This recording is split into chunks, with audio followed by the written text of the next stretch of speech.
बिस्मिल्लाहिर्रहमानिर्रहीम। अस्सलाम वालेकुम। काश का भैया, अगर आप अपनी धान की फसल के अंदर सिट्टों के अंदर दानों का वज़न बढ़ाना चाहते हैं तो पोटाशियम खाद का इस्तेमाल करें। अगर आप दानों के अंदर क्वालिटी को बढ़ाना चाहते हैं तभी पोटाशियम खाद का इस्तेमाल करें। अगर आप दानों के अंदर चमक लेके आना चाहते हैं तभी पोटाशियम खाद का इस्तेमाल करें। अगर आप अपनी धान के खेत को, धान की फसल को बीमारियों से बचाना चाहते हैं तब भी पोटाशियम खाद का इस्तेमाल करें। अगर आप अपनी फसल को गर्मी और सर्दी की शिद्दत से बचाना चाहते हैं तब भी पोटाशियम खाद का इस्तेमाल करें। काश में पोटाशियम खाद का किस तरीके से इस्तेमाल करना चाहिए, कितना इस्तेमाल करना चाहिए, अगर हम इसका स्प्रे करें तो कितनी मिकदार में इस्तेमाल करना चाहिए, किस वक्त इस्तेमाल करना चाहिए, इसके बारे में आज हम बात कर रहे होंगे। अगर आपने हमारा चैनल सब्सक्राइब नहीं किया तो चैनल को फ़ौरन सब्सक्राइब कर दें, साथ में बेल के बटन को दबा दें ताकि फसलों के मुतालिक हम जितने भी वीडियो बना रहे होते हैं वो आपको बर वक्त मिल सकें। काश का भैया, पोटाशियम क्या करती है कि पोटाशियम पौधे के अंदर एक इस तरह का सिस्टम बना देती है पानी का कि पानी की अगर पौधे को कमी भी आ जाए पौधा महसूस नहीं करता। इसी तरह से अगर मौसम की शिद्दत भी आ जाए तब भी पौधे को महसूस नहीं होती।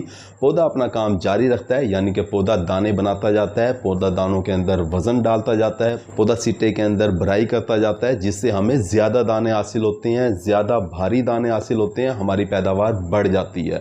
काश वो इसके अलावा पोटाशियम जो है वो पौधे के अंदर लचक पैदा करता है, जिससे पौधा जो है वो हमारा गिरता नहीं है, यानी कि फसल जो हमारी वो गिरने से महफूज रहती है।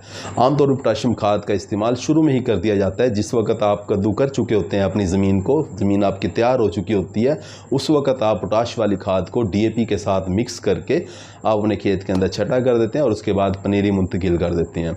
लेकिन अगर आपकी ज़मीन रेतली मैरा है और आपने धान की फसल काश्त की हुई है तो आपको चाहिए कि आप आधी बोरी जो है वो पोटाश की शुरू में इस्तेमाल करें ज़मीन तैयार करते वक्त, और आधी बोरी जो है वो गोब की हालत में इस्तेमाल करें, यानी जब सिट्टा निकलने वाला हो उस वक्त आप अपने खेत को फ्लड कर दें। काश को इसके अलावा अगर आपके खेतों को ट्यूबवेल का पानी लगता है, नहर के पानी बहुत कम लगते हैं, तो आपके खेतों के अंदर पोटाश की कमी पाई जाती है। आपको चाहिए कि आप पोटाशियम खाद का इस्तेमाल लाजमी करें। एक बोरी पोटाशियम खाद अगर आप इस्तेमाल करोगे तो आपकी पैदावार बढ़ जाएगी, दानों के अंदर वज़न बढ़ जाएगा, सिट्टों के अंदर फोक ख़त्म हो जाएगी, सिट्टे के अंदर वज़न बढ़ जाएगा, आपकी जो फसल है, आपकी फसल के जो पौधे हैं वो गिरेंगे नहीं, गिरने से महफूज हो जाएंगे। काश कभी अब अगर आपकी फसल जो है, धान की फसल आपकी 60, 65, 70 दिन की हो चुकी है और आपने पोटाशियम खाद का इस्तेमाल कर चुके हैं और आप पोटाश के स्प्रे करना चाहते हैं ताकि दानों की क्वालिटी बेहतर हो जाए, दानों के अंदर वज़न ज़्यादा आ जाए, तो आप पोटाशियम नाइट्रेट का स्प्रे भी कर सकते हैं। अगर स्प्रे की बात की जाए, अगर मिकदार की बात की जाए तो 1.5 किलोग्राम 100 लीटर पानी के अंदर पोटाशियम नाइट्रेट आप हल करके अपनी फसल के ऊपर स्प्रे करवा दें 1 एकड़ के ऊपर। काश को ये आपने स्प्रे करवानी है गोब की हालत में। गोब की हालत वो हालत होती है जिस वक्त के सिट्टा अभी अंदर होता है, तना जो है वो फूल चुका होता है, उस वक्त गोब की हालत होती है, उस वक्त आपने पोटाशियम नाइट्रेट का स्प्रे करवाना है। अगर आप दूसरा स्प्रे दूधिया हालत में करवा देते हैं, दूधिया हालत वो हालत होती है जिस वक्त के दाना बन चुका होता है और दाने को अगर आप दबाएं तो उसके अंदर से दूध निकलता है, यानी कि ये दूधिया हालत जो है ये गोब की हालत के ठीक 20 दिन के बाद आ जाती है।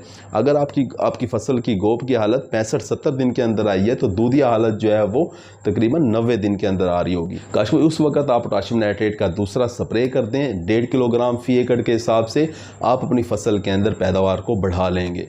उम्मीद है कि वीडियो आपको समझ आ गई होगी। अपना ख्याल रखिएगा।